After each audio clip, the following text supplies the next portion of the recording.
What's up, everybody? Julian Hall here, and another episode of Teaching Kids Entrepreneurship Tips for Parents and Teachers. So, if you know any parents or teachers out there whose children or students are interested in business entrepreneurship, please do share this video and all of the other videos in the series.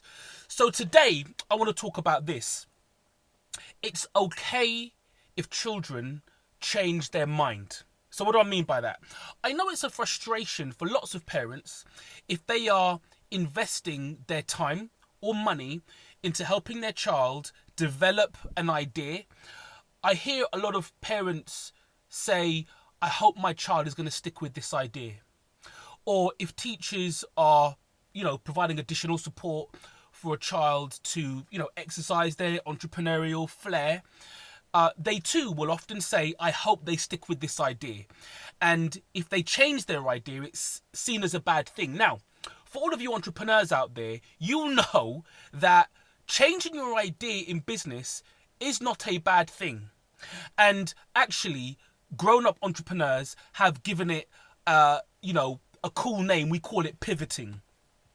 And one of the really famous examples of a pivot was Instagram. When Instagram first started, their model was based on something different to what it is now. And when everybody started using the filters, that's when Instagram really went in hard on the filters. And that's what secured their business model, for the foreseeable. They changed, they pivoted. Companies do this all the time. They go into a market wanting to do one thing. They then change their mind based on feedback or what they want to do or not want to do and stuff. And they pivot, they change, they adapt. But when kids do it, we see this as a bad thing. It's deemed as them not, having focus, or them not, just being flaky or whatever it might be. But actually, if a child changes their mind, when children or young people generally change their mind about a business they want to do, it's probably because they don't enjoy it anymore. Or it's just not something that they're no longer comfortable doing. And this is the thing. When kids go into stuff like this, they are typically drawn in by an example of something that they've seen. So it could be an example of someone starting up a fashion company or going out washing cars or whatever it might be. And there may be some glamour attached, because they're driven by the money, and then when they actually start doing it, they don't like it anymore for one reason or another. They don't feel it's them, or they're not enjoying it anymore and stuff like that. And ultimately, as any business person will tell you, if you don't love what you're doing, if you're not passionate about it, then yes, you should stop doing it and you should start doing something else. And we need to allow kids to do that too. We need to allow them to change their mind about the business they're doing, the project they're working on, or the entrepreneurial idea that they have. We need to allow them to change their mind. Now, this is the thing. You might think, well, what's the use in that? They are learning skills, no matter what idea they are exercising. They're learning skills which will be transferable. So, as an example, and I say this all the time, one of the kids in our club wanted to do an app business, and he spent about a term with us working on an app business. And then he came in and he changed his mind. He wanted to do something else, which was about helping kids to manage their finances. Now, the two businesses were very disparate. They were not in a similar space. But we knew that the skills that he'd learned to develop his app business, he could use those same skills to now develop his finance business. My daughter, as you all know, if you don't, has a vegan chocolate spread.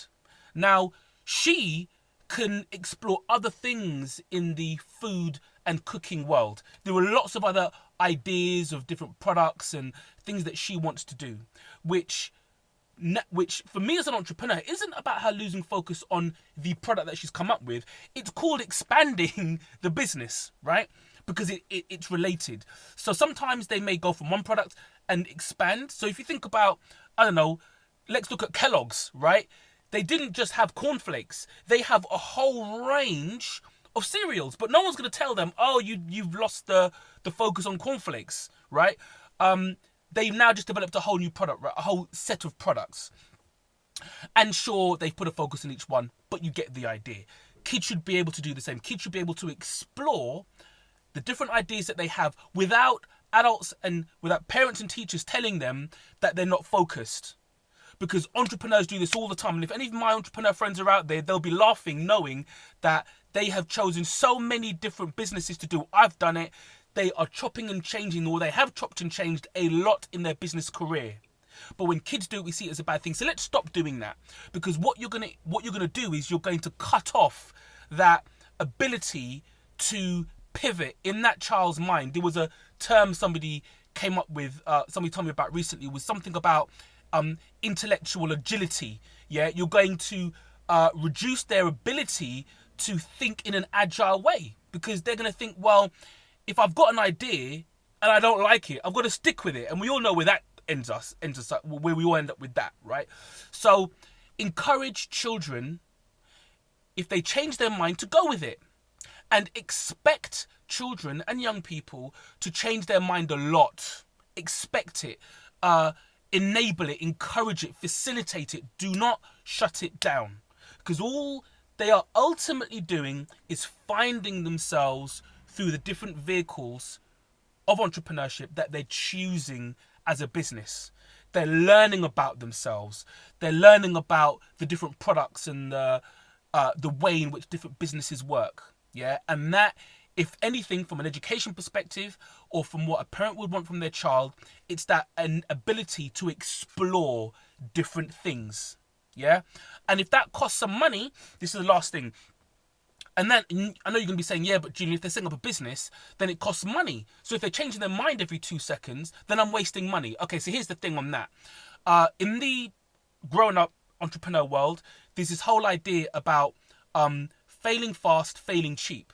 So what that means is, if you are going to invest in an idea, in your child's idea, don't spend hundreds of pounds on it, spend tens of pounds on it.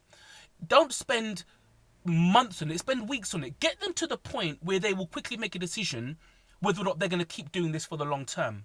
So, and it's the same thing we do in growing up businesses. Instead of, we try to invest as little as possible to get us to the point where we know that the idea is viable. And then we'll invest more. We'll speed up the time that it takes us to work out whether or not there's a market for something, and then we invest more time. Do the same thing for your kids. So if they want to set up a t-shirt business, don't go and buy 1,000 t-shirts. Buy 10 and get them to exercise their entrepreneurial flair on those 10 and see if it goes any further. Yeah. If they want to offer a service, get them to offer that service and package it as quickly as possible and get them out there doing it to see whether or not they like it, so that within a couple of weeks, they'll know whether or not it's something that they want to continue. So you have wasted less time and money in a thing. Yeah, so just reduce it. Don't cut it off and say, I'm not going to do it. Just reduce it. Same thing that grown-up entrepreneurs do. So that's it, guys. Episode 9, Teaching Kids Entrepreneurship. If this video was useful, please share it with your friends. And I will see you in the next episode. Ultra and out.